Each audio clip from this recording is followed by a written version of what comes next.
Before we begin today's emotional story, make sure to subscribe to the channel like this video and turn on the notification bell so you never miss another heartwarming story of hope, sacrifice, and second chances. Now, let's begin. The cold morning wind swept through the quiet neighborhood as Daniel Carter a 34-year-old single father, quietly pushed his old bicycle down the street. Hanging from the handlebars was a worn grocery bag filled with bread, milk, eggs, and medicine. Walking beside him was his 8-year-old daughter, Emma holding his hand with a smile that somehow made every difficult day feel worth living. Most people who passed them saw only an ordinary poor father and his little girl. They had no idea that only 2 years earlier, Daniel had been one of the most respected project managers at one of the biggest companies in the city. Everything changed the day a new CEO took control. During a company meeting, Daniel questioned a decision that would have forced hundreds of workers to lose their jobs. He believed the company could survive without sacrificing innocent families. The CEO didn't appreciate being challenged. Instead of listening, he publicly humiliated Daniel. "You work for this company," the CEO had said coldly. "You don't tell me how to run it." The following morning, Daniel received a short email. His employment had been terminated immediately, No explanation, no second chance, no goodbye, only one signature at the bottom of the page. The CEO's. Losing his job was painful. But what came afterward hurt even more. His savings disappeared, bills piled up, friends slowly stopped calling. His wife couldn't handle the pressure anymore and eventually left, leaving Daniel to raise Emma alone. For many people, that would have been the end. But Daniel made a promise to his daughter. No matter how hard life becomes, he whispered one night while tucking Emma into bed, "You will always have a father who never gives up." Those words became his reason to wake up every morning. During the day, he repaired broken fences, painted houses, cleaned yards, and accepted every small job he could find. At night, after Emma was asleep, he searched online for work, sending application after application. Most companies never replied. Some rejected him within minutes. Others ignored him completely. Still, every morning, Daniel smiled for Emma. One rainy afternoon, while returning from work, Daniel noticed something unusual. An elderly man was struggling to carry several heavy grocery bags up the front steps of a small old house. One of the bags slipped. Oranges rolled across the sidewalk. The old man nearly lost his balance. Without thinking twice, Daniel rushed forward. "Sir, please let me help." The old man looked surprised. "You don't have to do this, son." Daniel simply smiled. Kindness doesn't need a reason. Together they carried every bag inside. The little house looked simple. Old furniture, family photographs covered the walls. Everything was clean but clearly very old. The elderly man slowly sat in his chair. "I'm George," he said warmly. "Daniel, and this beautiful young lady?" "My daughter, Emma." Emma smiled politely. "It was nice meeting you, Mr. George." George's eyes softened. "You remind me of my granddaughter." Daniel noticed unopened medicine bottles sitting on the table. Several bills were stacked nearby. The refrigerator contained very little food. George quietly admitted that his legs had become too weak to shop regularly. His only son lived in another state and rarely visited. Most days, he spent the entire day alone. Daniel didn't say much. Before leaving, he simply asked, "What time do you usually need groceries?" George looked confused. "Why? So I know when to stop by." The old man's eyes filled with tears. "No one has asked me that in years." The following morning, Daniel returned with fresh bread and milk. The next day he repaired George's leaking kitchen faucet. A few days later he fixed the broken fence around the yard. Soon it became a routine. Every morning, Daniel stopped by before work. Emma often carried flowers she picked on the way. George always had hot chocolate waiting for her. The lonely house slowly came back to life. Neighbors began noticing. Some smiled, others whispered. One woman asked Daniel, "Why are you helping him every day?" "He can't pay you," Daniel answered without hesitation. "Not everything valuable is paid with money." Weeks turned into months. George became like family. Emma called him Grandpa George. Every evening they laughed together over simple dinners. For the first time since losing his job, Daniel felt something he hadn't felt in years. Peace. One afternoon George asked quietly, "Daniel, have you ever hated the man who fired you?" Daniel looked down. "I wanted to, but carrying hate is heavier than carrying groceries." George smiled proudly. "Your daughter is lucky to have you." Daniel L. Welcome back to the story. If you're enjoying this emotional journey, don't forget to like this video, subscribe to the channel, and turn on notifications so you never miss another inspiring story. Now, let's continue. The mysterious black SUV appeared again the very next afternoon. As always, it stopped across the street for a few moments before driving away. This time, George noticed it too. His smile slowly disappeared. He knew exactly who was inside. But he said nothing. Instead, he quietly changed the subject. The following morning, Daniel arrived with groceries and found George sitting alone on the front porch. The old man's hands were shaking. "Are you feeling okay?" Daniel asked. George forced a smile. "I'm getting old, son." Daniel sat beside him. "We all grow older. No one should have to do it alone." George looked at Daniel with grateful eyes. "I've made many mistakes in my life." Daniel answered gently, "We all have. What matters is what we do now." George nodded but remained unusually quiet. That evening, Emma gave George a small handmade card. It read, "Thank you for being my grandpa, George could no longer hold back his tears. He hugged Emma tightly. "You have given this old man a family again." A few days later, George suddenly didn't answer the door. Daniel became worried. He knocked again. Still no answer. Using the spare key George had once given him, Daniel stepped inside.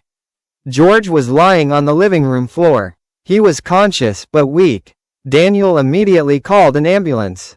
At the hospital, doctors assured him that George would recover, but they warned that he should never live alone again. Daniel visited him every single day. Even after working long hours, he always found time to sit beside George's bed. One evening George whispered, "There's something I've hidden from you." Daniel smiled. "You don't owe me any explanations." George shook his head. "I do." He reached into a drawer beside the hospital bed and pulled out an old envelope. "I want you to take this." Daniel refused. "I can't." George gently placed the envelope in his hands. "Promise me you'll open it only if something happens to me." Reluctantly, Daniel agreed. A week later, George returned home. Life slowly became normal again. But Daniel noticed something strange. Every afternoon, the black SUV was still parked across the street. Only this time, someone was taking photographs of the house. Daniel walked toward the vehicle. Before he could reach it, the SUV drove away. Its dark windows hid the driver's face. That night, Daniel couldn't stop thinking about it. Who was watching them, and why? The next morning, George received a phone call. His expression changed instantly. After hanging up, he looked at Daniel. "My son is coming home." Daniel smiled. "That's wonderful." George took a deep breath. "Yes, but I'm afraid of what will happen when he gets here." Daniel frowned. "Why?" George looked toward the front door. "Because he doesn't know the truth about you." Daniel stood there, confused. "The truth? About me?" George slowly lowered his eyes. "The man who is coming is the CEO who fired you." Daniel froze. His heart pounded. For a moment, he couldn't even speak. The memories of losing his job, his home, and almost everything he loved rushed back into his mind. Why would that CEO be George's son? And what truth had been hidden all these years? The answer was only one knock away. To be continued in part 3. Welcome back to the final part of this unforgettable story. If this story has touched your heart, please like this video, subscribe to the channel, and share it with someone who still believes that kindness can change lives. Now, let's see what happened next. A few minutes later, a black luxury car slowly pulled into George's driveway, the same car Daniel had seen parked across the street for weeks. The engine stopped. The driver's door opened. A tall man stepped out wearing an expensive navy blue suit. Daniel recognized him instantly. It was Richard Lawson the CEO who had fired him 2 years earlier. For a moment, neither of them spoke. Richard looked just as shocked as Daniel. "You?" Richard whispered. Daniel remained calm. "I didn't expect to see you here." George slowly walked toward the front door with the help of his cane. "My son, it's time you both heard the truth." Richard lowered his eyes. "Dad, not now." George shook his head. "No, I've stayed silent for too long." Everyone walked into the living room. Emma quietly sat beside George, holding his hand. George took a deep breath. "The day Daniel lost his job, I already knew about it." Daniel looked surprised. "You knew?" George nodded. "Richard told me about firing an employee who challenged his decision during a board meeting." Richard interrupted softly. "I thought I was protecting the company." George looked at him firmly. "No, you were protecting your pride." Silence filled the room. Richard couldn't deny it. He remembered that meeting clearly. Daniel had spoken up to save hundreds of workers. Instead of listening, Richard had seen him as a threat. His ego had made the decision, not justice. Richard slowly turned toward Daniel. "I've replayed that day in my mind hundreds of times." Daniel said nothing. "I was wrong." Those 3 simple words carried more weight than any speech. Richard continued, "After my mother passed away, I buried myself in work. I stopped seeing people as human beings. They became numbers, reports, profits." He looked at Emma. "But seeing you care for my father every day changed something inside me." Daniel finally asked the question that had been on his mind. "Were you the one sitting in that black SUV?" Richard nodded. "Every afternoon. I wanted to thank you. But after everything I'd done, I didn't know how." George smiled gently. "I hoped you would find the courage." Richard reached into his briefcase and placed a folder on the table. "I came today to ask for your forgiveness." Daniel looked at the folder but didn't touch it. "What is it?" "A new employment contract. You'll return as Director of Community Development. This time, you'll help decide how we treat employees." Daniel looked surprised. "The salary is 3 times what you earned before. And every worker who lost their job because of my decision will receive compensation and the chance to return." Daniel couldn't believe what he was hearing. "This isn't charity," Richard said. "It's accountability." Daniel looked at Emma. She smiled proudly. Then he turned back to Richard. "I can forgive you." Richard's eyes filled with tears. "But only if this company truly changes." Richard extended his hand. "It already has." Daniel shook it. George quietly wiped away a tear. "This is the first time in years I've seen both of you free." Months later, the company became known for treating employees with dignity and respect. Families who had struggled were welcomed back. Scholarship programs were created for workers' children. George's house was renovated, but he refused to leave it. "This little home gave me my family back," he always said. Emma visited him every weekend. She still called him Grandpa George. One sunny afternoon, she asked her father, "Dad, why did you help Grandpa when nobody else did?" Daniel smiled. "Because kindness should never depend on someone's wealth, or what they can give you in return." Emma nodded. "I'm going to remember that forever." George smiled from his rocking chair. "So will I." Sometimes life doesn't reward us immediately. Sometimes the people who hurt us become the very people who learn from our kindness. Daniel never helped George because he expected a reward.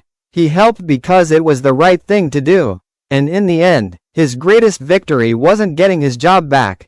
It was proving that compassion is stronger than pride, forgiveness is stronger than revenge, and one act of kindness can change more lives than we ever imagine. Thank you for listening, *. If you enjoyed this story, don't forget to * like this video, subscribe to the channel, and press the notification bell * for more inspiring stories every week. See you in the next story.